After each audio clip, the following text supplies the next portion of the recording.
किराए की कोख। सोना, अपनी गरीबी कम करने का एक यही रास्ता है।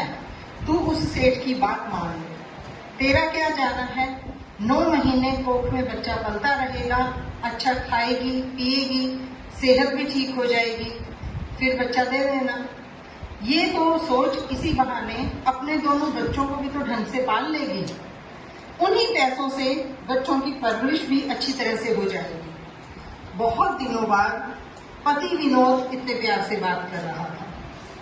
समझ तो उसे आ रही थी कि इस प्यार के पीछे कितना स्वार्थ छिपा है, लेकिन कहीं ना कहीं उसे अपना स्वार्थ भी दिखने लगा। कोख किराए पर देने की बात पहले तो उसे मजाक जैसा ही लगा, लेकिन फिर लगा दौलतमंद आदमी अपनी दौलत से और गरीब गरीबी से मजबूर होकर क्या कुछ नहीं कर जाता।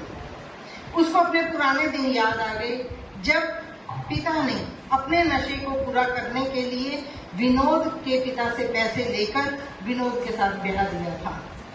इसी नशे में विनोद ने अपना सारा पैसा खत्म कर लिया था। दोनों की गलत आदत का शिकार उसे ही बनना पड़ा था। वह कैसे भूल सकती है, मुराद होने के समय विनोद ने उसके चरित्र पर कितने लांछन लगाए थे।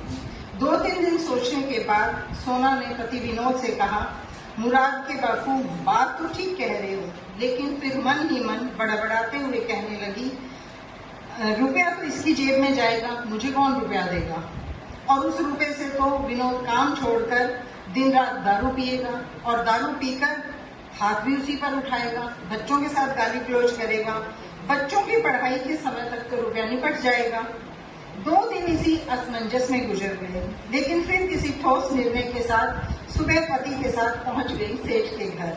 उसने सीधी बात सेठानी से की और इस बात का आश्वासन दिया कि रुपया उसके खाते में ही आना चाहिए और एक मुश्त रुपया चाहे ना दे, बच्चों की पढ़ाई के समय उसे रुपया मिलता रहे। उसके हाँ कहने पर घर वापिस आकर अपने आप से बड़बड़ाने लगी, ये मेरी कोख है, इसको बेचने का अधिकार भी सिर्फ मेरा है, उससे मिला हुआ रुपया भी मेरा है और उसको खर्च करने का अधिकार भी मेरा ही होना चाहिए। ऐसा सोचने भर से बच्चों का संवरा हुआ भविष्य उसे सामने दिखने लगा। अगले दिन उसने कचहरी की ओर रुख किया ताकि खुद की कोख किराए पर देने के लिए वकील से पक्का कागज बनवा सके, ताकि उसके जज्बात से फिर कोई दोबारा ना खेल सके। धन्यवाद।